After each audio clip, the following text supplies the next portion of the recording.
You're listening to a show from the Nostalgia Old Time radio station at Parango.com, also a member of the Blueberry Podcasting Community.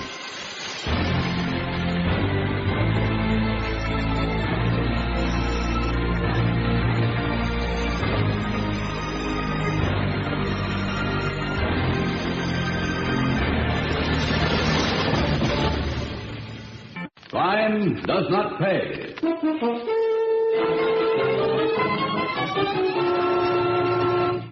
Crime Fighters brings you authentic police case history.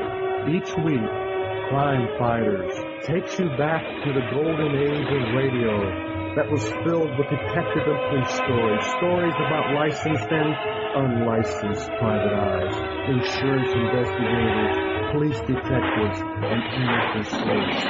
Federal agents. Now to our featured Crime Fighter. Calling all cars. Stars as Barrie Craig, confidential investigator. The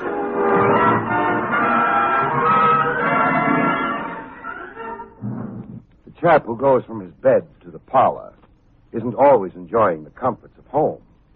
Yes, that's right. By parlor, I do mean funeral parlor.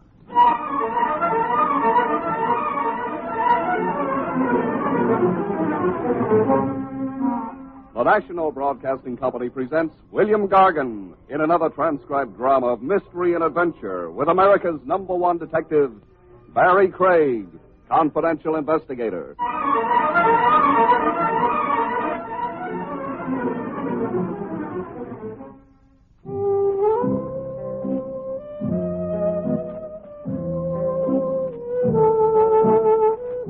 Barrie Craig speaking.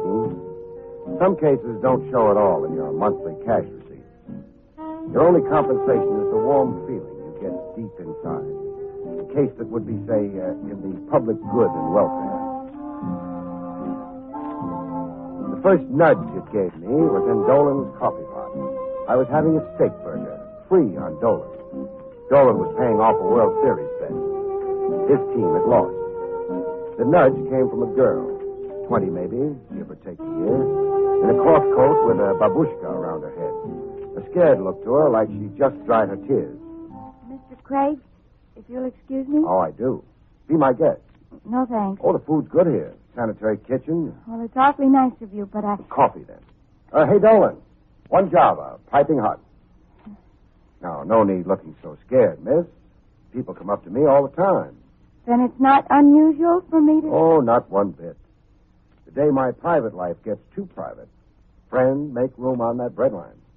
My name is Norma, Mr. Craig. Well, stretch it. Norma Barron. Your own crisis or a borrowed one? I'm here on behalf of my boyfriend, Chris Chakowski. Here with his consent and blessing? No. Oh, he'd be furious if he... Enough said. Hand me a napkin. Napkin? For my steak burger. I'll wrap it up and finish it under the stars. My guess is that you'd feel freer without so many ears around. Well, it is awfully crowded here. Everybody's staring at me.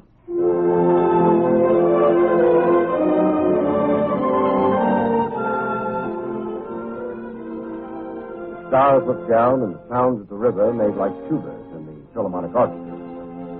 Norma got around to the point of her mission. Chris is wild, deliberately bent on destroying himself. Oh, familiar record. Youth carrying a chip. The country doesn't know it, but we've got an undeclared civil war on our hands. An undeclared civil war? Youth against the grown-ups. Total war and no weapons barred. Read the daily papers. It is horrible. We don't come to some solution about it, we'll slip back into the dark ages. But, get on with Chris. Oh, he's carrying a gun. He doesn't know I know. That's why I came to you. Why not the regular police? Oh, I didn't dare.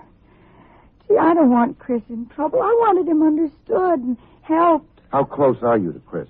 Oh, we've been going together since school. I've never known any other boy. Girls will sure pick them. Well, deep down, Chris is good and gentle and decent. So, okay. Who might argue with love? So what sours Chris? I'm not too sure. Personality problems, I think. The hard time he's been having, his lack of direction. Back of our covers, what ails the world? Does Chris work? He keeps losing jobs. Oh? Tell me about his associations. They aren't good. Chris goes where he's accepted. He doesn't discriminate. What's got him feeling so low down and rejected? Besides his hard luck with jobs. Well, he's always felt second rate. His boyhood was a mess. Parents? An aunt and uncle. Not always a satisfactory substitute. Okay, I'll look Chris up. See what's got the boy toting a gun. I found Chris Tchaikovsky, only he didn't know it at the time. I wanted to tail him for a while on the QT, see what pattern of movement was typical to him. Average looking, except for his clothes. The clothes were stylish, a fancy Dan cut to them. His movements for a while were very typical of a young tough, lounging in front of a barber shop, then across the street to lounge some more in front of the Apollo Billiard Academy. A little chit-chat with a few young fellows trying to look hard. And then with the 10 p.m. chimes, Chris took himself a walk, with me not far behind him. A short walk it turned out to be to a movie house, the Odeon. A double feature playing Death in Spades and Girl of the Manitoba Trail. I was right in line with him, buying an admission ticket. The guy buys into a movie house, he generally finds a seat and settles down for a 3-hour snooze. Not Chris Tchaikovsky. He no sooner got in, he was leaving by the balcony fire exit.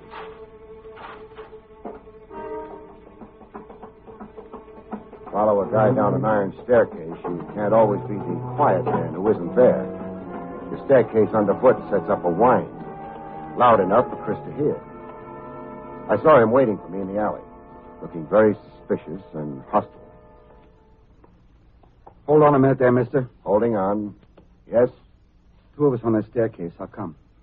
The picture was from hunger. Like you, I decided to leave. Why the fire exit? Oh, the fastest out. No pushing past people in the lobby. I got my cue from you, Sonny. So what's bothering you? I don't like strangers behind me. Nice persecution complex? No? Nothing. Fancy talk. All right for me to keep going? I guess. All right, sure. Yeah, you read about muggers all the time, mister. Sure. Always suspect a guy creeping behind you. That way you grow up to be a grandfather someday. So scram already. Let's don't make it a coffee clutch. Sure, let's don't. But before I bow out, I've got something for your nervous system. For my nervous system? Now what? A jolt. A real one this time. Hey, you got a run on me. Haven't I, though? Hey, you ain't going to make out. All I got is $1 and a pack of smokes. And a gun? Come again. I said you've got a gun. Well, now, what makes you think that? My X-ray vision. Keep your buck and cigarettes. Just pass up the hardware. Let's have it. Sure. You know something? What? You know, stick up, you're a cop. Know something? What? You're so right. I know an empty warehouse a few blocks south. Let's go to it, huh? What for? Privacy. There's a loading platform we can squat on. Have a nice, long talk. Nice, long talk. Hey, what's with Perambulate, Sonny, or I'll get you there the hard way.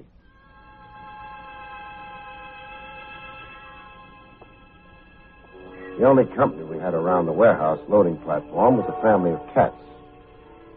I pulled out all the stops in talking to Chris Tchaikovsky. You were in and out of the Odeon Theater to establish a time alibi covering 3 hours, in case of a pinch. You're crazy. You made sure the cashier and the ticket taker saw you. You went out of their way to greet both of them. They both know me since I was a kid. Maisie and Sam Guinness. How long don't I know them? Some cop asked you about where you were tonight. You showed them the ticket stub. Yeah. Then they asked me about the pitches, wise guy. I can't answer that. You saw me leave right away. You saw the movies last night. You got in somehow without being noticed by the cashier or the ticket taker. Either that or somebody briefed you on the pictures. You know them by heart. Go on. Make a federal case out of nothing. Packing a gun isn't nothing, Sonny. There's a law against it. I found the gun over on a lot in the weeds. Even at that, granting the lie, the law is still against it. I didn't know how to dump it.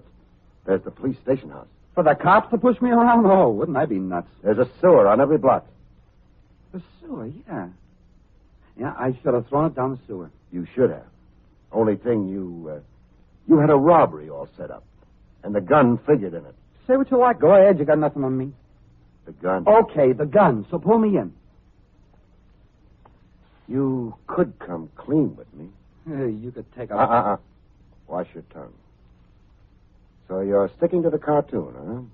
Tough Chris Tchaikovsky. Don't you go making fun of me. Like others have, huh? What do you mean by that? The laughs at your expense. The laughs that soured you on people in society. And even on yourself. Ain't nobody been laughing at me. I know. Not lately. Not since you've become a sinister figure. You're crazy. And you're as self-conscious and unsure as anybody I've ever met. Now, why do you say that? I'm looking squarely at you. Oh. You're another one like that. That disfigurement in your face, your right cheek. How did it happen? Fire. I was a kid. We lived 5 flights up over on Leonard Street. I got burned bad. One profile, you're fine. A handsome gent. But on the other side, you're a scarecrow. Mr. Gun or no gun, I'll break your head. Sorry. I just wanted to see how deeply you felt about your looks. I don't think about it until a wise guy But reminds you me. do think about it, Chris. It's on your mind and in your eyes and heavy on your soul. It's got you toting a gun and planning robberies. I'll ask you again. Come clean. Come clean about what? The robbery scheduled for tonight.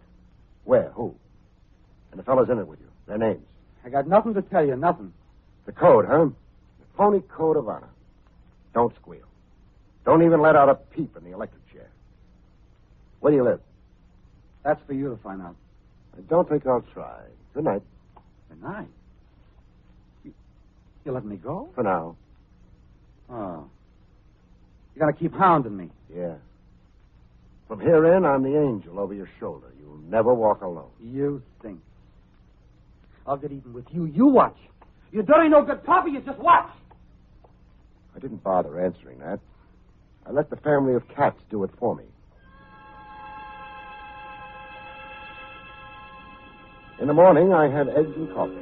Still free on Dolan. Meals for a month on the house. That had been my winning World Series bet with Dolan. The morning papers told me what Chris Tchaikovsky wouldn't talk about the night before. Masked gunman shoot hotel cashier in holdup. Escape with $6,000 in cash. The Everly Hotel, 9 blocks from the warehouse where I'd sat out the evening with Chris Tchaikovsky. 9 blocks. A 10-minute stroll for Chris from the alleyway of the Odeon Theater. I'd sure gummed up his plan. Not being able to find Chris Tchaikovsky, I found his girl Norma Barron instead. She was busy at work in a glove factory, a pieceworker. Norma ran up the side seams on the machine. So fast, I could swear the lady had 8 hands. I can't talk to you now. It's important. Please, Mr. Minton, he's the foreman. He's got a production schedule. He's a fanatic. Lincoln freed the slaves. Craig can do no less. Jokes aside, I'll be laid off. Please, you'll only free me to be unemployed. When's lunch hour? 12 o'clock. I got a box lunch here. Well, quit now. I'll get you another job. What at? I can't keep yelling over your sewing machine. What at? Now, let me see. Yeah, receptionist. At my dentist, Doc Friedman. 40 per and all the National Geographics you can read from 10 to 5. Oh, see, I've been dying to get paid for doing nothing. So? Has me already got a receptionist? Yeah. But Hannah's getting married over the weekend. Fell in love at a roller skating rink. Well, you quit now? Do I? Oh, just give me 2 minutes. For what? A choice word I've been saving up for the foreman, Mr. Minton. Have I been dreaming of this day? Norma was just too nice a girl to be making 2 hands do the work of 8. I asked her help in finding Chris. I'm afraid Chris has gone away. Why do you think that? His room, he wasn't in it this morning. His room. Furnished room at Mrs. Bester's. I ring Chris's bell mornings and we eat breakfast together and then he walks me to work. Did you go up to his room? Yeah, It? It looked like Chris had vacated it. His personal stuff wasn't around. No note for you? Note? Of explanation? Oh, no. No note. Your nose just lit up. My nose just... It always does when a nice girl stoops to falsehood. Now, let me have the note. I was always a poor liar. Here. Norma, going out of town for a while. Maloney's, first chance I get. Chris. What does Maloney's first chance I get mean in lover's code? Where Chris will telephone me. Maloney runs the barber shop. Hey, what trouble is Chris in? I'm not sure. The morning papers, however, are full of a hotel shooting and stick-ups. Chris? No. So happens I'm his alibi for last night, thanks to you. Thanks to me? If you hadn't sent me after him, it's my notion Chris would have been one of the masked gunmen last night. Oh, I'm so relieved. Now, don't be too relieved. He's on the lam, voluntarily or by force. Force? Chris didn't show up with his gun last night. His friends want to know why not. They had a job blueprinted with Chris fully informed. That makes Chris a possessor of dangerous knowledge. Yeah, Chris might have lammed voluntarily or by persuasion. You said before a hold-up and a shooting. A shooting? The night cashier in the Hotel Everly. Oh. He's got a bullet in him, pierced the lung. First surgery was successful, but a second might not be. It could be murder. If the cashier dies, a man of 65, Norma. Shock alone can kill him. Oh, what a lucky thing that Chris was... Pause in your prayers and write out a list of Chris's so-called friends, huh? All of them you know. Play good angel and Dutch uncle to a problem, kid. The whole world doesn't take kindly to it. Sometimes there's a sharp protest from persons known and unknown. In this case, persons unknown. Some belligerent shooting up street lamps. Correction, shooting up confidential investigators. This shot practically singed my whiskers. I made the safety of a shoe shine parlor. I needed a shoe shine even less than I needed a hair suit. In the shoe shine parlor, the guy shining my shoes kept laughing to himself. Squat little guy with a nose built from ear to ear. The name on his glass window read V. Santo. Why not share the joke, cousin? You laughing at me or at the world? Hey, let's have the other shoe. Just where would you prefer it? Oh, tough, huh? Just a little sensitive right now, laughing boy. I'm laughing about what went on. Went on where? The street out there. You not knowing where all the shots were coming from. Oh. But you knew, huh? Yeah, I knew. Now I'm going to let you hear what's been breaking me up like this. The joke you asked about? So tell me. It so happens I know where your next shot's coming from. You do? Yeah. See? My, it's small. The size of my hand. Don't tell me the gun's been in your palm all the time you've been flipping the shine ray. It has. Look, I'll show you how the tricks work. See, I'm shining them up. All the time I got the gun palmed. Well, what do you know? Cute, huh? Very. Well, I ran right into the spider's web. Right straight in. Don't suppose we'll get to the other shoe now. Nah, I'm off that. Don't suppose you want payment for half a job. It's on the house. Thanks. Well? Well, what? What now? You come down off that chair. Yeah. Off the chair. First things first. Sure. Okay. Coming down to your left. Ow! Ow!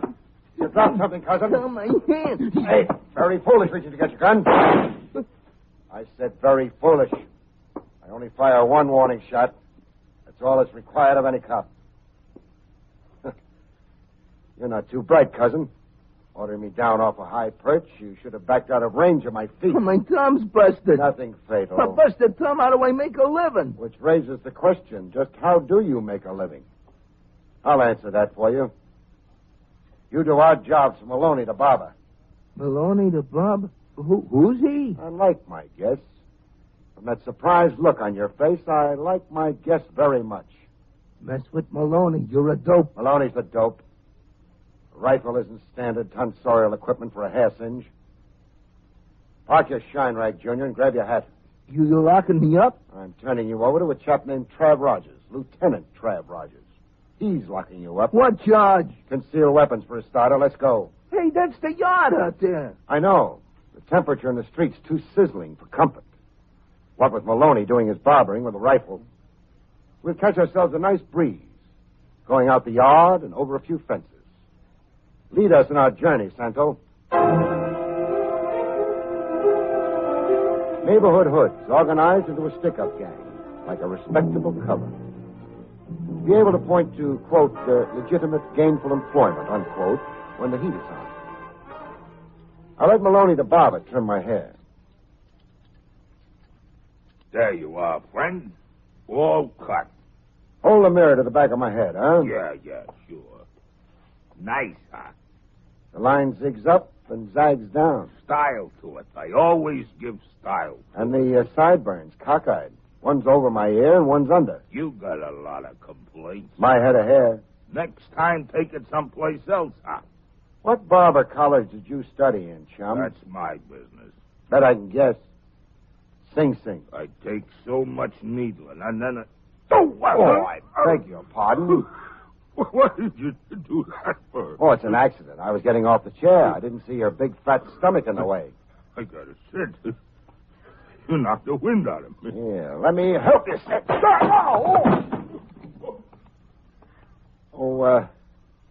Maloney. Yeah? You conscious? What's got into you? You're a lousy barber. As a matter of fact, I don't even think you are a barber. Yeah, you're crazy. Just asked around the neighborhood. You're a barber like Santo down the street is a shine boy. Santo? Santo. The last I saw him, he was being fingerprinted. On your feet. I've already asked around the neighborhood, Maloney. Heard all I need to know about you. Oh, bull. Nobody in the neighborhood even said hello to you. No, huh? Because you've got them intimidated, huh? Anybody talks to a cop, the next fellow you talk to is the Undertaker. I'm sure listening to a lot of words. Indulge me. Stick-ups this end of town originate here in your barber shop. Like the one last night in the Eberly Hotel. Like 20 others that have gone unsolved the last 2 months. Young men in here get a lousy haircut and a big education in crime. Words. Words to dress up an indictment. I've got a list of names with me. Skinny Morrow, Buck Edwards, Pinky Dodge, Dutch O'Melveny, Red North. You've been copying names out of a telephone book. Names of young fellas ruined by Maloney. Gun-toters and stick-up artists. Ask me where the fellas I read off are right now. You're talking. Being rounded up by the police. What are the odds that one of them spills the Maloney story? I want to call my lawyer. Soon as the show is over. Show? What show? A squad of cops on their way here. The store, back room, and basement. They're going to take it apart. I'll lay odds on what they'll find. Rats and roaches. And cameras, radios, rings, watches, etc. Maybe even a big piece of that $6,000 taken at the Eberly Hotel last night. Settle down with the comics, Maloney. We've got 10 minutes to kill.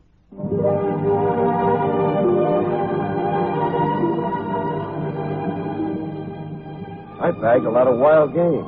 I had the standing room only sign out at the local clink. But I still had the problem of Chris Chikowski on my hands. I thought that one over, and then I took my thoughts to a fellow uptown. A fellow with an odd name who wore a short white coat with the pomp of a Maharaja in the ceremonial robe. His name, Igor von Strater. Dr. Igor von Strater. I had Norma Barron along with me to solemnify the occasion. I would be pleased to do what you ask, Mr. Craig. Great. And I can't tell you how much I appreciate it. Medicine has a soul, too, Mr. Craig. Like your profession. Then the sum we agreed on. Here, $300. You'll find it all there. But I will be pleased to accept nothing. A $2,000 job for a measly 3 C's is charity enough. You have got an overhead. When will you send the young man to me? Tomorrow or the next day. I've got to work over him before you can. Let's go, Norma.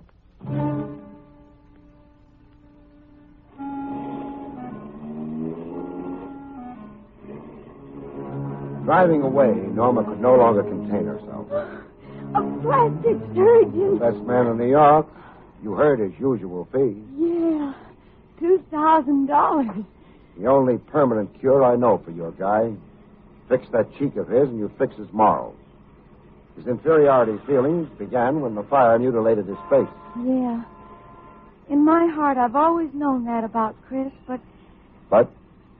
Well, gee, $300 of your own money, it's not fair to you. It's not my own money. It's Maloney the barber's contribution. Maloney?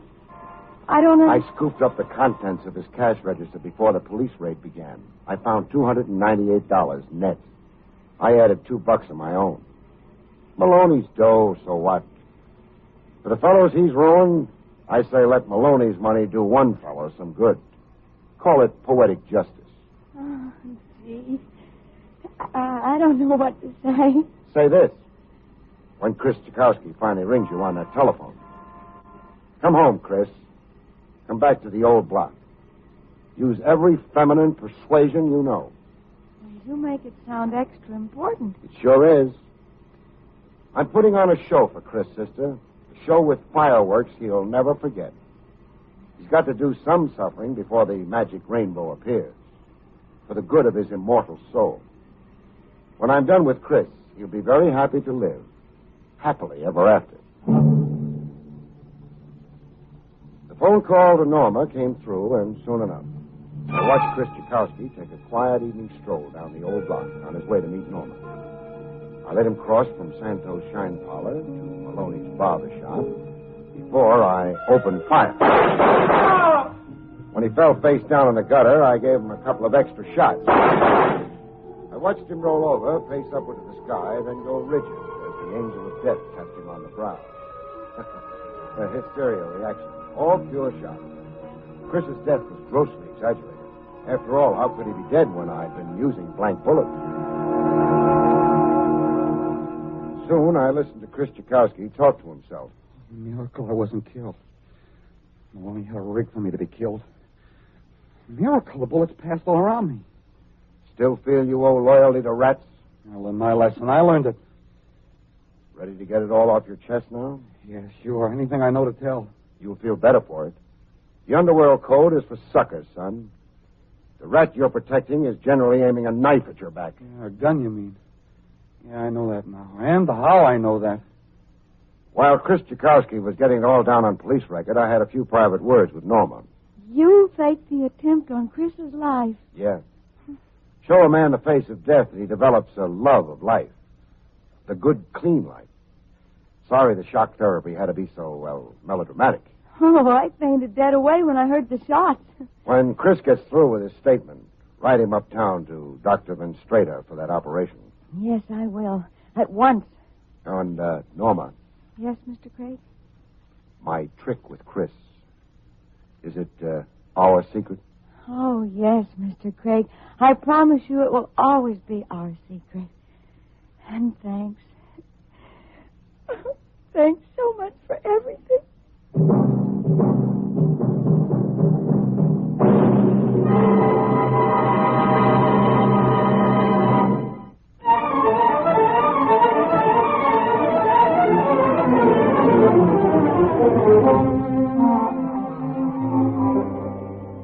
Barrie Craig, starring William Gargan, is under the direction of Hyman Brown. This is Don Pardo speaking.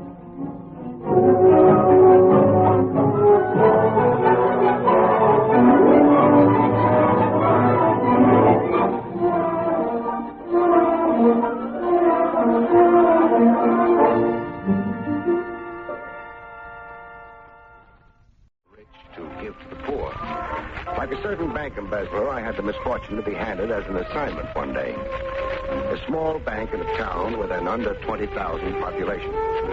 The bank manager, a shriveled-up little guy named Woolsey, explained why he had reached way into New York for an investigator.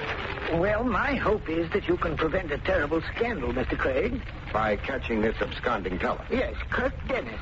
Scandal, you said, in a tone of voice like the banshees were after you. The banshees are. You don't know Echo Corners. Tell me about your quaint little town. Well, you've heard of mountaineer feudists. The bloody Hatfields and McCoys. Here in Echo Corners, we have that precise situation. Barbarism and hatred that divides the town. this side against that side. On election day, we have the state militia to prevent feelings boiling over, civil disorder. If news of the embezzlement gets out, I'll be crucified. But a theft happens in the best of towns. Yes, but the blame is mine for Dennis' flight with bank money. How come? Well, Dennis is a sort of protege of mine. I've sponsored the man. I met with severe criticism when I gave him a job in the bank. Criticism? Why? Dennis had been involved in some scrape prior to the bank job. Scrape like? An automobile accident and property damage. Well, that's only a civil case. No, criminal. Dennis was accused of hitting and running from the scene. Sentence was suspended, however.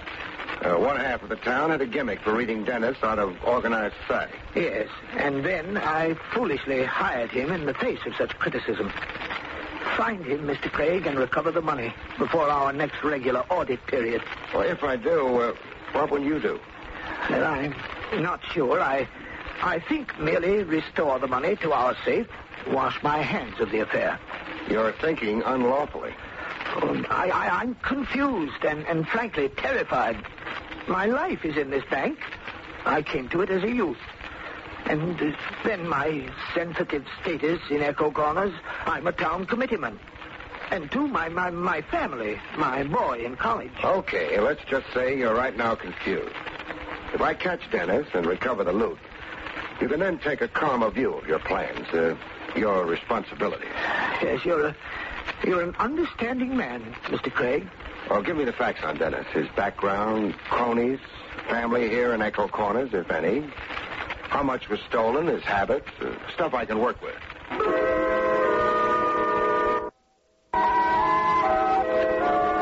An embezzlement temporarily hushed up. Woolsey had his executive neck way out. I got all the facts he knew about young Kirk Dennis and then went to work. Work kicked off pleasantly enough. In a farmer's market, the annual Spring Jubilee Bazaar was the occasion for the crowds and music.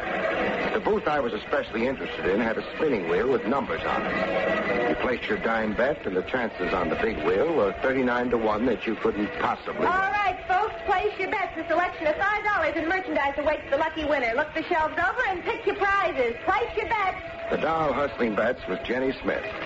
She'd been wild about the vanished embezzler and vice versa. Last call before the wheel spins. I got my dime down on number 13. And here she spins. And it's number 13. Whose dime is on 13? That's mine, miss. Okay, you win $5 worth of merchandise, mister. What's your selection? Anything on the shelves, this is? The lower shelf. Oh. All right, I'll take that gooseberry pie. That's $1 worth. What else? $4 worth of your time. Oh, a fresh gun. No, an investigator. Lean close. I'll whisper something in your shell-like ear. Kirk Dennis. Kirk? Keep it a whisper if you still care about the guy. Meet you where? My car's parked on the north lot. It has a fare banner attached to the aerial. You'll recognize it. We can talk sitting in my car. Talk and eat. I've been years pining for a homemade gooseberry pie.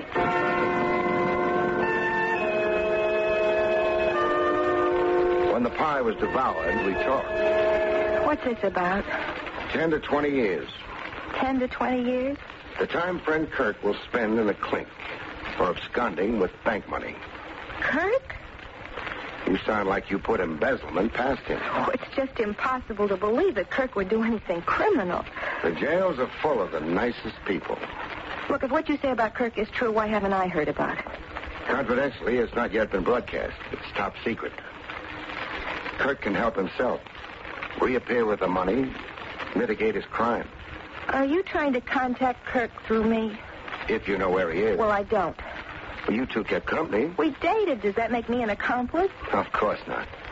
You're only a corn-fed country girl with nothing in your head but the purest thoughts.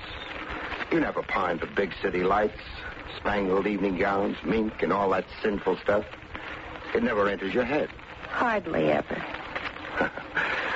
Thanks for frankness. Have you any idea where Kirk might go? No. Any place he dreamed of shoving off to? Dreamed? A wish you might have heard him make, especially when Echo Corners got him down and cramped his style.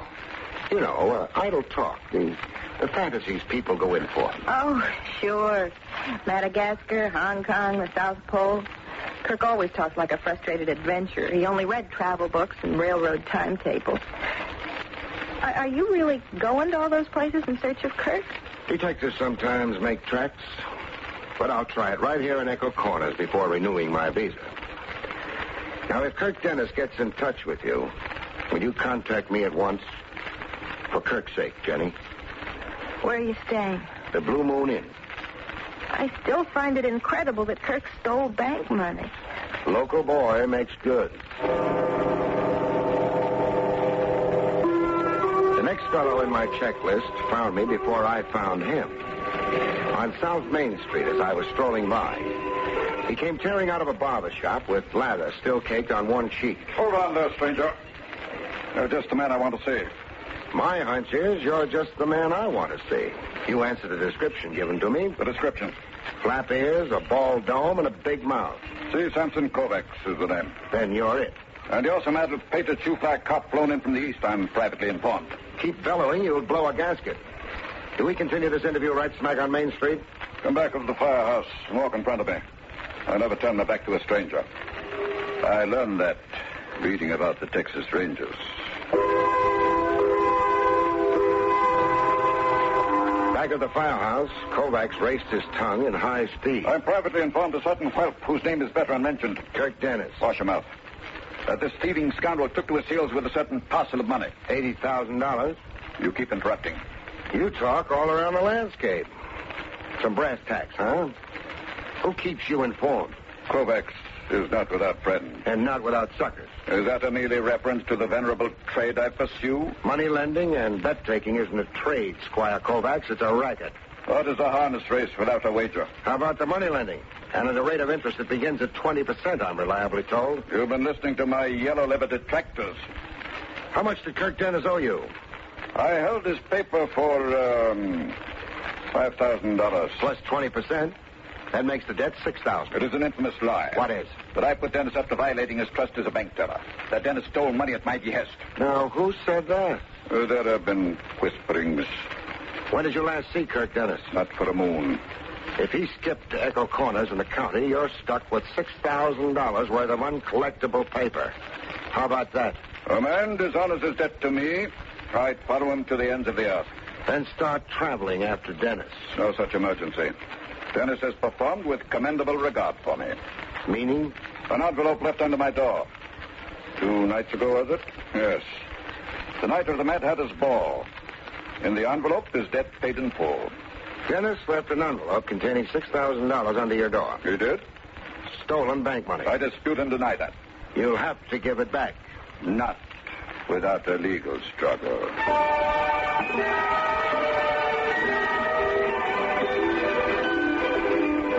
It only went to prove the big cities had no monopoly on shopsters. The next item on my checklist into a missing bank teller's personality and background was Kirk Dennis's uncle. Named, interestingly enough, Moses Crooker. I got there at dusk, to the tune of barking hounds anxious to improve their bite on strangers, bums, and detectives. My information was that Dennis had lived with his uncle. Yes? Moses Crooker? That's me. My name's Barrie Craig. All right if I visit a while? Welcome, man. So was out for a weary traveler. Huh. Sweet music to my ears. What's that? So far, I haven't found Echo Corners too hospitable. Well, there are those that are and those that ain't. Come in and sit. Yeah, I'm glad you thought to stop. I've been aching for company all day. You have? Just busting to talk to somebody. Am I mistaken, or are you bubbling over with happiness? Ain't never been happier. Not since the cow had triplets. 2 things get a man bouncing that high. One's romance. Oh, it ain't that. Since the Pelagra got Emmy, it ain't never been that. The other thing's money. You came into money. I better not be answering that. I hit the nail, huh? You know, I ain't sure I like your prying. But you invited me in to talk. You were busting to talk, you said. Yeah, but I don't like anybody taking the words out of my mouth. Oh, I'm sorry. I jumped the gun. Well, if you're going to do your own talking... I must tell you, blow up from the compression. You see this? A tin can. A can for the lard back in my grandfather's time. Well, what about it? What do you see on it? See? Well, rust for one thing. The rust of years. And dirt caked all over it. Well, where's it been? Buried. Where I turned up a patch this morning to see the corn. Buried and you dug it up? Buried where it's been long before I was born. An old tin can for lard, but it's a pot of gold. Buried treasure, and you're the lucky finder. In my hour of need, the good Lord saw fit. Can I get a squint into the contents of the can? You can, so you can see what I saw. And so I'll know I ain't been dreaming. Well, what do you see? Money in bills. The can's packed with money. $5,000, I counted. You dug it up, you said? Out in the corn patch. I've got a little shock for you, Crooker. A shock? The can's older than sin, all right. As antique as your memory of your grandfather. But the money isn't. The money ain't? The money's soggy and soiled a little, but it's comparatively new money. Look at the modern size of the bills. The 13-figure serial numbers on it. Practically fresh out of the mint. All of it. Fresh? You say? Fresh? Crooker. He fainted dead away. He lay on the floor like a guy who'd won the sweepstakes, only to have his horse declared disqualified after victory.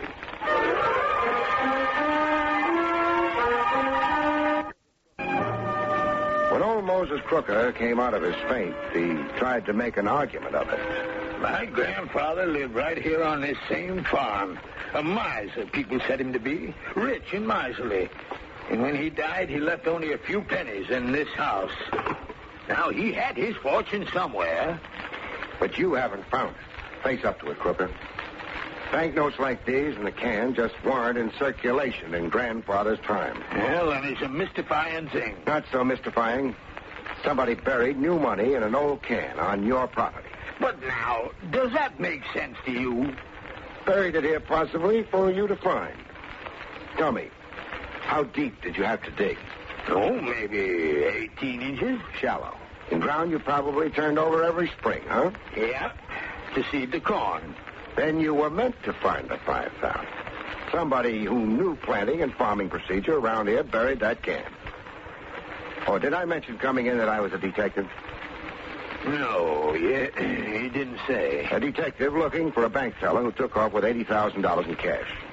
Your nephew, this is. You're looking for Kirk. I am. And I'm yanking the welcome mat from under you. Get. Sure. That rifle loaded? You'll be feeling the buckshot as you go. I said Echo Corners was downright inhospitable. With the baying hounds back in my ears, I tried quitting the area fast. Uncle wished me Godspeed. Being half blind, he aimed right at me. First stitch I found, I jumped in. Nothing like a foxhole during battle.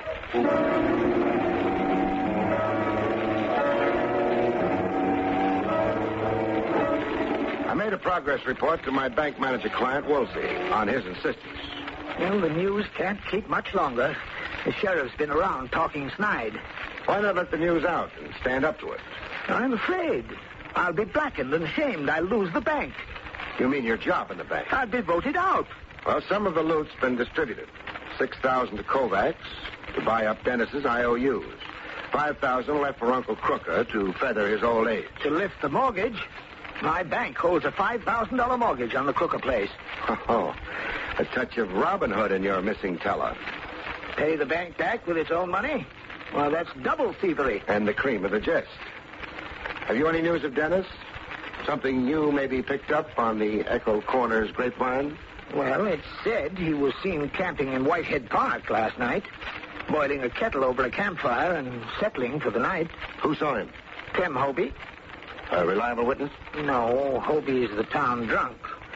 He had the farmers chasing a four-legged ghost 2 months ago. A whack then, huh? Whitehead Park. Is it just a park? Woods and thickets and swampland. 4 miles of it. North and east to the county line. Man could hide there without anybody the wiser. I see. Well, cheerio. Look, Craig, I'm relying on you to save me from being dishonored and persecuted. Tall order, but I'm out punching.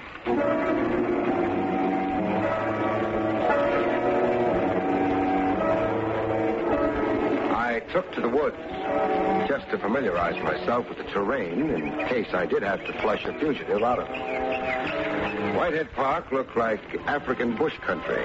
Very dense, very restful. A good spot for a long sleep, voluntary or otherwise. Mine happened otherwise, by will of the above.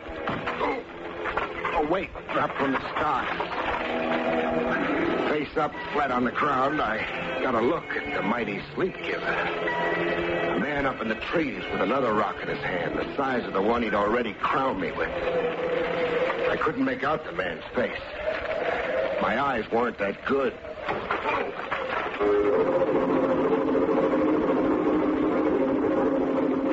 Go to sleep in the woods. You never know where you'll wake up. When I looked my new surroundings over, my first guess was that I was in jail.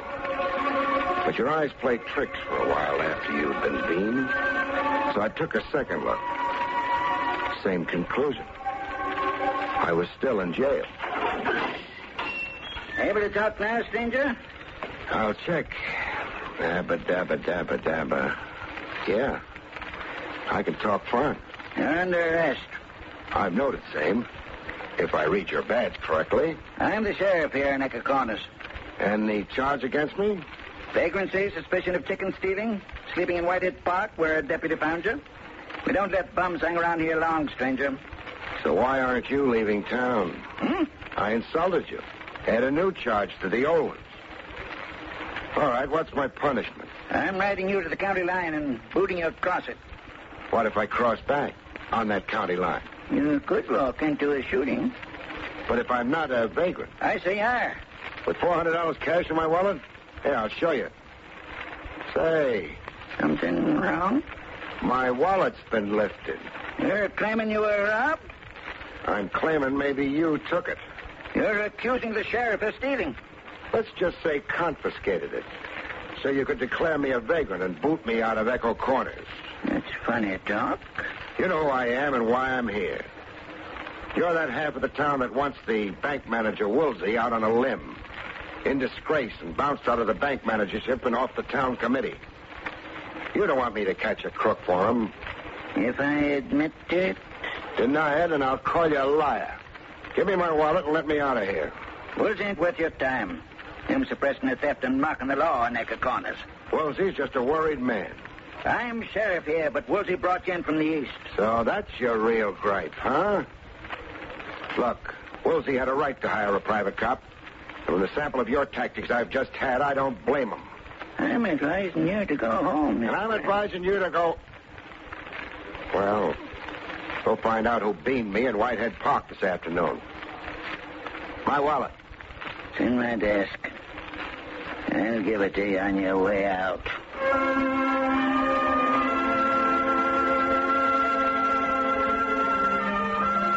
Dennis's girl, Jenny, tried mighty hard to be elusive. I spent half a day looking for her. And I found her where you'd never expect a corn-fed doll with a big city glare in her eyes to be. Home, washing dishes yet. My brother Will had a birthday party. How much did Kurt get to you? $2,000. The note said for me to buy a wardrobe and a valise. A valise? To travel where with? The note didn't say. I was to wait for another note. How was the note and the money gotten to you? Left in my mailbox. Now, Jenny, listen carefully. It figures Kirk will be in touch with you again to give you your travel plans and destination. Where to join in with that new valise. I want to know what his message is the minute you get it. I'm not sure. I'll let you know. You'll put temptation behind you.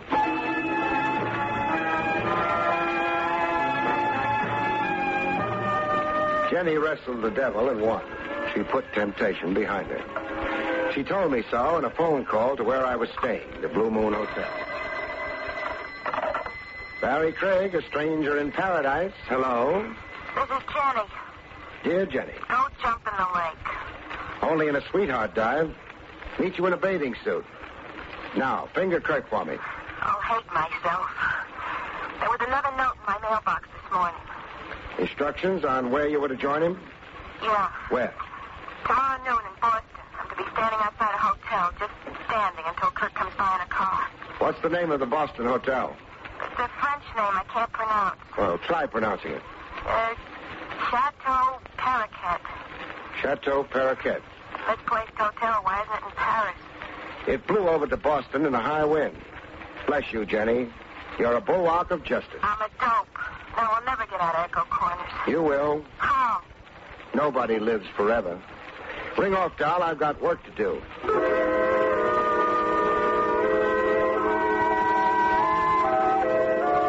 Do handsprings and pull rabbits out of hats. Some clients aren't satisfied.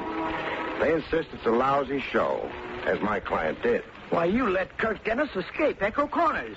Did you expect me to police the whole county? But your methods have been self-defeating. Just how, Woolsey? Your liaison with Jenny, the one real contact to Kirk. You handled it abominably.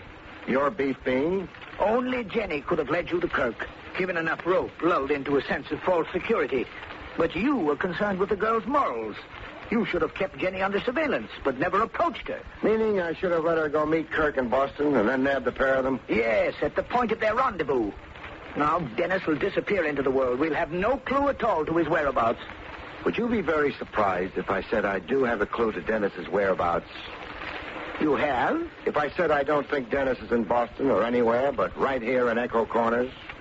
But I don't... Would a fugitive thief be stupid enough to expose his whereabouts to a girl he knows must be under police control here in Echo Corners? Well, a man in love might. Not in my book. Anyhow, not this soon after the theft. Not with the case red hot and blazing. And I've got more ideas, Woolsey. Yes? About Dennis's lavish handing out of money. $6,000 and $5,000 and $2,000 to Jenny. That's $13,000 out of $80,000 stolen. But all strictly percentage philanthropy. The crook still has $67,000 all to himself. What did you do with that dough, Woolsey? I do with the money? Don't let's drag this out. Your crime is showing like Casey's red flannel nightshirt. You slipped notes in letterboxes. You handed dough around like Robin Hood, only to support your baloney claim that Kirk Dennis stole the money. But the net you kept is a very tidy sum. Now, Craig, think. Kirk Dennis fled. Yeah, I know. And that little disappearance gimmick is what ties the noose around your scrawny neck. When did Echo Corners have their last hanging? Oh, Craig, you're insane. Wise to you. Theft and murder, you did both. Okay, if you're going to make it tough to find the corpse of Kirk Dennis. Who are you telephoning? The sheriff. He feels left out of it. I'm inviting him, deputies and all, to turn the town and county inside out, looking for the remains of the late Kirk Dennis.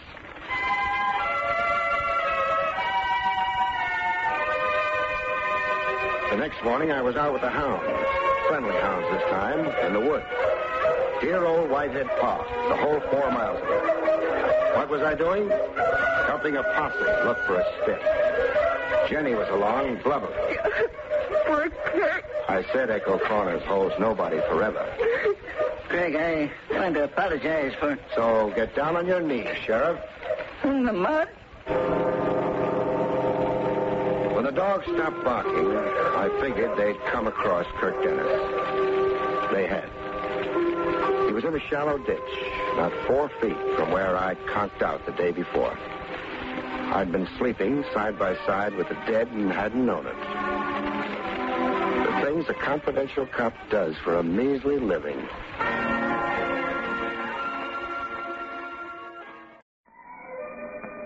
Barrie Craig speaking. Any formula for mixing dynamite is good enough, provided the end result is an explosion. What is the Craig formula for dynamite? Okay, 2 ingredients are required, namely, amateur tennis and the international social set. The result? Strictly dynamite. I had both ingredients wished on me one balmy summer's afternoon at the tennis matches. I was in a grandstand box under the candy-striped awning.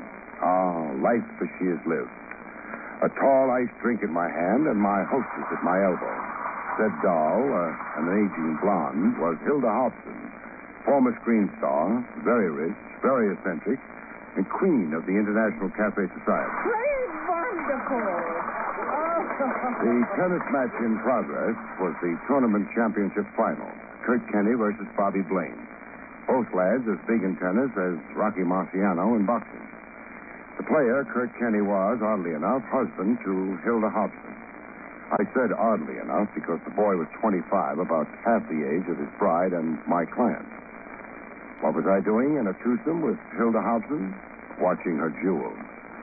$250,000 worth of ice, as the lady herself explained it. Oh, I wear my jewels to the tennis finals every year. It's traditional. It's wicked. Hold still while I take inventory.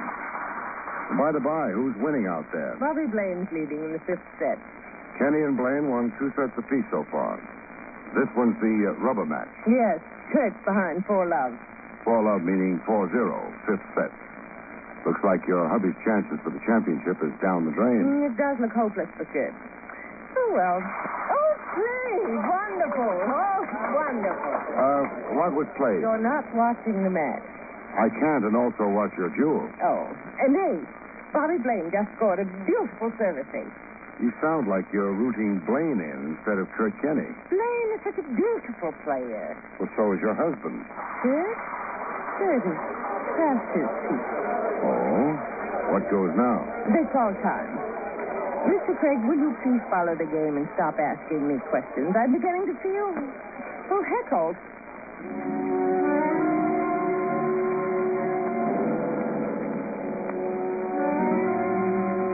Time called meant a minute's pause. Time for the players to sponge their brows, swallow salt and energy tablets, guzzle soda pop kept in a handy ice bucket. I watched Kenny and Blaine return to the court. The only thing, there was no action. It was Bobby Blaine's service, but he wasn't serving. He was stalling, looking a bit wobbly in the knees. Why doesn't Blaine serve? I don't know. Ask me, he looks a little sick. Sick? Good heavens, he just needs one more point for the game. Blaine's down. He's flat on his face in the dirt. Give me those binoculars. What's Blaine just lying there? Unconscious. I mean, if only unconscious. If only unconscious. The heart, milady. 5 grueling sets in a 90-degree heat, or are tennis players immune to heart attacks?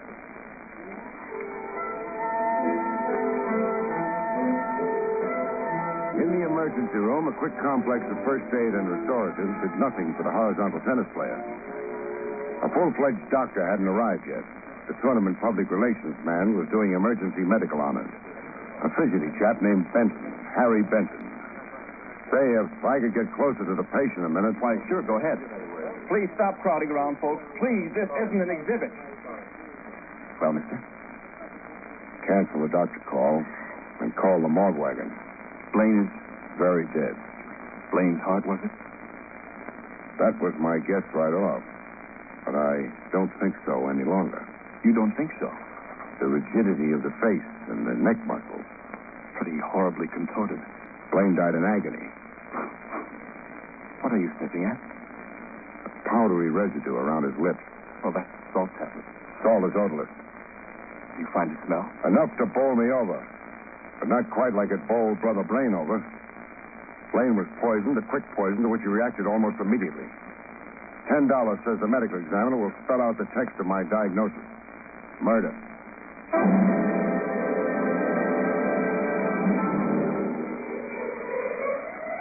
The deputy medical examiner pronounced his death by poison. The murder made big evening headlines and juicy gossip among the tennis sets. I had an evening drink with the public relations man, Harry Benton, at Benton's request. We met in a place called the J. Cretin Memorial Club. I want to engage your professional services, Mr. Craig. To do what? Clear up the mystery. Who murdered Bobby Blaine and why? Yes. Well, have some faith in the police. We want a private operative working in close liaison with us. We and us? Explain the plural. Well, sir, I represent the J. Cretin Memorial Tennis Association. You know the name J. Cretin? Hazily, a champ tennis player once upon a time. A tennis giant, Mr. Craig. Cretin died in the 20s. He left a $5 million trust fund to endow tennis, encourage and develop young players. Et cetera, et cetera. It's embarrassing. It's bad public relations. It's a black eye for the J. Cretin Foundation. Yes. Will you take the job? I took it 10 minutes ago. I'd love some of the J. Cretan Memorial loot for myself. What have I got against money? Now, orient me. Who in Tennis Society had murderous impulses toward the late Bobby Blaine? Tennis Society is a world unto itself. Pretty peculiar. You've no idea, Mr. Craig. You're a guy who just loves talking around the mulberry bush, making with the long-winded preamble. Come on, Benton. Take me inside tennis.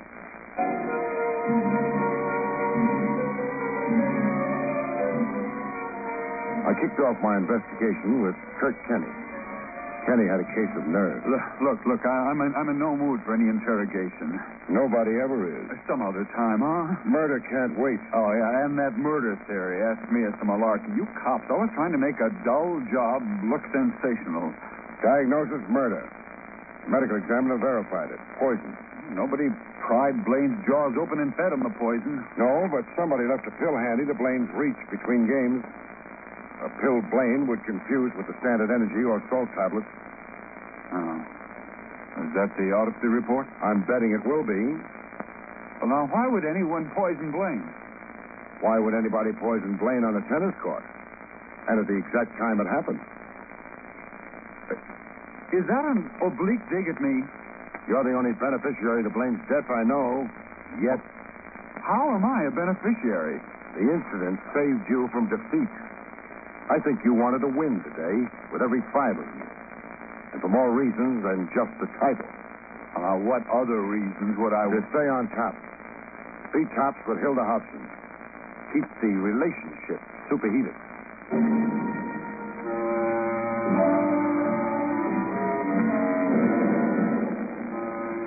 If Hilda Hobson had any inhibitions, they weren't showing.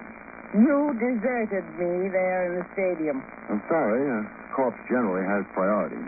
I suppose you've come to ask me embarrassing questions. You could just let me read your diary. Oh, not on your life. Ask your first question. At the game today, I guessed you to be sour on Kenny and sweet on Bobby Blaine. Was it so obvious? And how did Blaine feel? That is, before he lost all feeling. Very eager for my company. Very eager to win the title of Mr. Hilda Hobson from Kenny? I'd half promised Blaine I'd divorce Kurt Kenny, but what dull questions, Mr. Craig. Sorry. What power do you wield over these young athletes? I'm worth $5 million, Mr. Craig. My husbands enjoy liberal allowances. Oh, walking around money. Answer me this. What fatal appeal do these young men have for you? Can I get a frank answer? No, you can't. Well, then give me a funny answer. As a girl, I idolized the classic Greek gods. To say I still do. Now, who murdered Bobby Blaine? I suppose Kurt Kenny, poor deluded boy. As if the removal of Blaine could possibly help him with me. Would it? No. Some other Greek god on the horizon? One always happens along. Oh, sure. There are 6 major tournaments before the close of the year. Your young Greek gods, all born poor on the wrong side of the track. All crazy to get invited to the best places, using a tennis racket to club their way into society. Oh, it's a nice, vicious circle.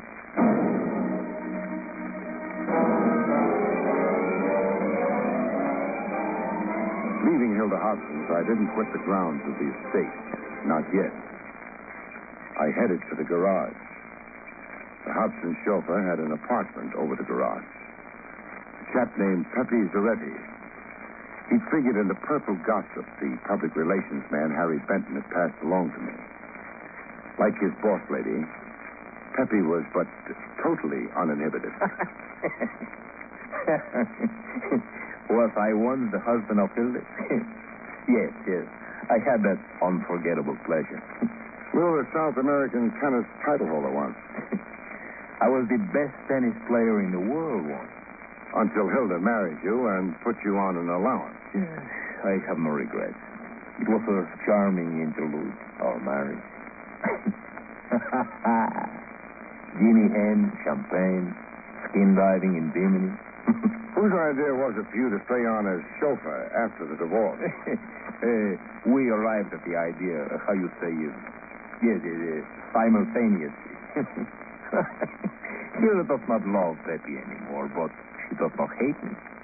So I stay to serve her this way as her good friend and chauffeur. How's your tennis? I am fat here in the middle, and here in my wrist, rheumatism. Very sad. So who poisoned Bobby Blaine? You want me to answer that? I'd appreciate it. Poor Kurt Kenny. How terrible each step is right. He sent him to the electric chair, huh? You're saying Kurt Kenny did it? Yes, I say. I say what I see. Now, what did you see and where? Driving to the stadium this morning for the championship finals, I am driving Kurt Kenny. We have stopped to give Bobby Blaine a lift. Cozy. The opposition riding to the battle together. It's a courtesy. Blaine's car is broken down. He's stranded on the highway as we pass. Go on. Well, in the car, I hear with my ears Bobby Blaine saying that he forgot his energy pills, that they are left in the dashboard compartment of his car. Then I see what I say.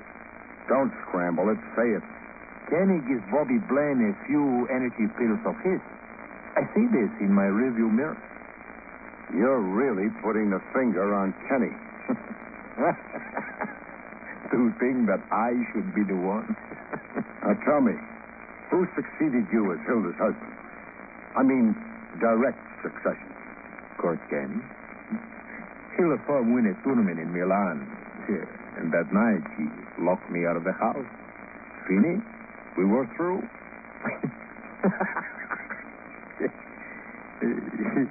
You think I'm revengeful against Kurt Kenny? Aren't you? Yes, I am. I would tell any lie to hurt him. Like now? No. This time I'm telling the truth. The electric chair for Kurt Kenny. What a delicious possibility.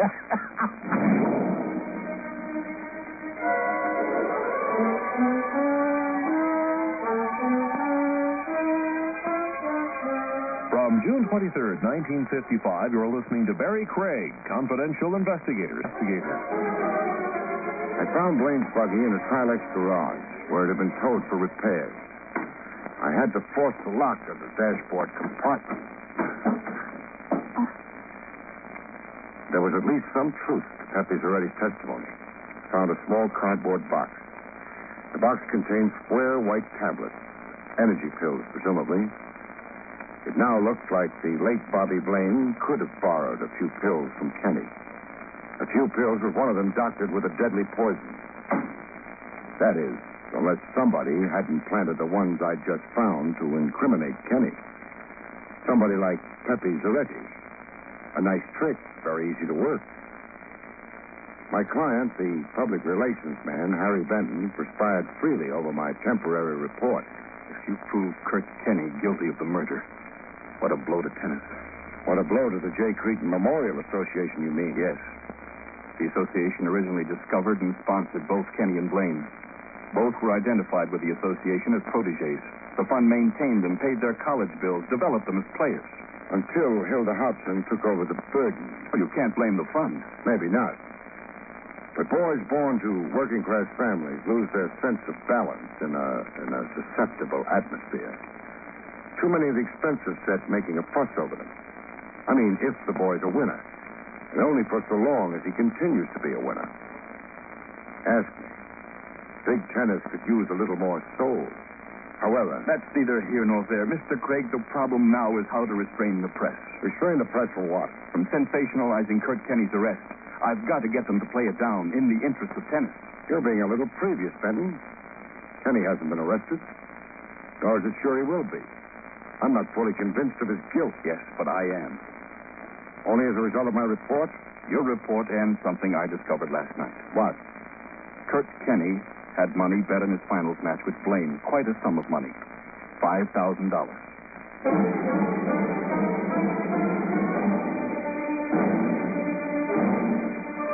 Looked like a pickup jury had already found Kenny guilty. Hilda Hobson, Harry Benton, Pepe Zaretti. No vote there for Kenny's innocence. One vote for Kenny's innocence came along, however, out of left field. in the J. Cretan Memorial Club, exclusive for members only. A girl who looked as if she'd crashed, dressed in a plain business suit, no sequins in her hair, no expensive look. She caught me at the bar in the middle of a swallow. Mr. Craig, I must talk to you. Well, what about? Kurt Kenny. Your brother? No, Kurt's just a good friend. And you are? Polly Blair. Talk. The infamous stories about Kurt, they're all lies. Kurt's fine and gentle. He couldn't hurt a fly. Nice character reference, but how well do you know him? As I know myself. That's a pretty broad statement. I know his true nature, his dreams, ambitions, his inner thoughts. You see, Kurt confides in me. I'm someone he can talk to, frankly and openly. You sound like a sweetheart. Kurt's a married man. A husband sometimes strays. Don't please add to the infamy circulating about Kurt. Isn't it difficult enough for him? It is. Help Kurt. Believe in him as I believe in him. The stories you hear that Kurt could poison. Lies. Oh, God, you're lies.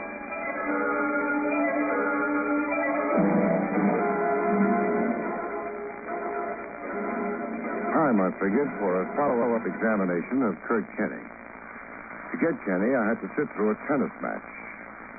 I occupied my same seat in the grandstand box under the candy-striped awning. Same deal as before. A tall ice drink in my hand, compliments of Hilda Hobson. Hilda herself was loudly in evidence. My, but Kurt is sharp today. Yeah, going great. Service aces, passing shots, drop shots, right on his game. Like he didn't have a care in the world. Kurt, without a care in the world.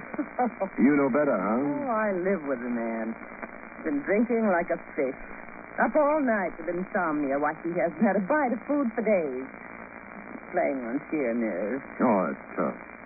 Booze, insomnia, starvation. So when does he begin being homeless, Hilda? Homeless? You're giving him the boot, I remember you saying. Or was there a change of heart then? There hasn't been. I want especially to be fancy-free for the eliminations this summer in Rome. Besides, I've got more reasons than ever to send Kurt packing. Meaning Kenny's fatal match with Bobby Blaine of the other day? You want a bandy word. Suppose you spell it out. Kurt poisoned Bobby Blaine. You have proof? Oh, you're the detective. I'm just an intuitive wife. And your intuition convinces you, huh? Beyond a doubt. It's all over, Kurt. Guilt. Every minute with me. Even his manner and look. Guilt. I see. Well, the set's over. Kurt won at 6-2. That evens the match. Third set coming up. This is where it began, Hilda. It began? That other day, the fatal day. Time out before the third set, remember? Kenny and Blaine just where Kenny and Corbett are now. Under the referee stand, sponging off, gulping salt tablets and energy pills. And 2 minutes later, Blaine fell dead. Poor Bobby Blaine. Yeah, weep for the dead. Tell me something, Hilda. Tell you what? Womanly intuition. You remarked on it before. How about manly intuition? Is there any such thing? Do you suffer from sunstroke? No, from shock. Shock? The shock of maybe soon seeing Kurt Kenny swallow an energy pill, then move over to the baseline to open service and fall down dead. Will he, Hilda? What does your intuition tell you? You are suffering from sunstroke. You evaded answering, and now I'm really shocked.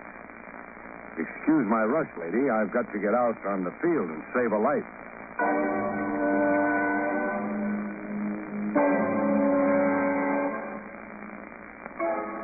I was on the field in time to prevent Kenny from swallowing a white pill, salt or energy. I had to wrestle him out of his hand.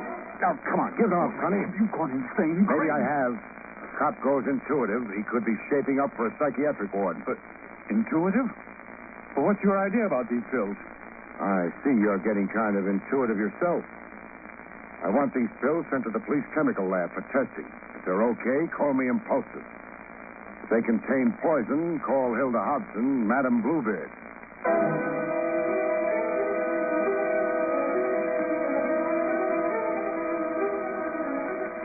chemical lab's verdict on the pills was poison, deadly poison. I had another chat with Kurt Kenny later that evening. I found him shocked into honesty. Sure, I bet on myself every penny I could raise.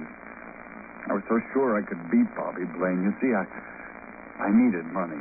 My own money. I had a plan for myself. A plan to cut loose from Madame Svengali, Hilda Hobson, that is. Yeah, be on my own. Be a man for a change. Divorced from Hilda and married to Polly Blair. Yes. Hilda then knew you were walking out. Hilda knew. Suppose her pride was hurt. Her homicidal instincts were aroused. The fatal tablet Blaine swallowed was meant for you.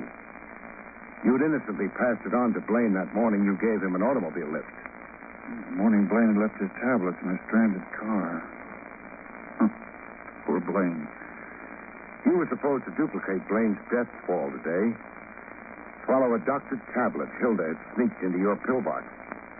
How could Hilda ever expect to get away with it? Plain murder. You'd die and be pronounced a suicide from remorse. Remorse for murdering Blaine. Hilda had her out, she thought. Craig, I owe you. You owe Polly Blair. If Polly hadn't tipped me to your romance with her, I'd never have gotten an insight into Hilda Hobson. You see, I thought Hilda was giving you the contemptuous toss. I never dreamed that Hilda was a woman scorned.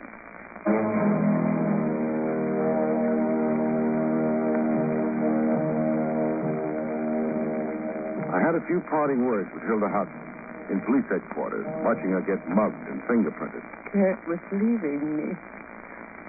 Leaving me, Hilda Hobson, for a cheap little gammon. For a girl he could have equality with. I suddenly saw myself as old and unwanted. Unwanted. Very moving scene, Hilda. Normally, I'm a softy for tragic emotions. But right now, for the life of me, I can't get an idiotic jingle out of my head. Idiotic jingle? But... I'll say it, but don't hate me. Kenneth, anyone?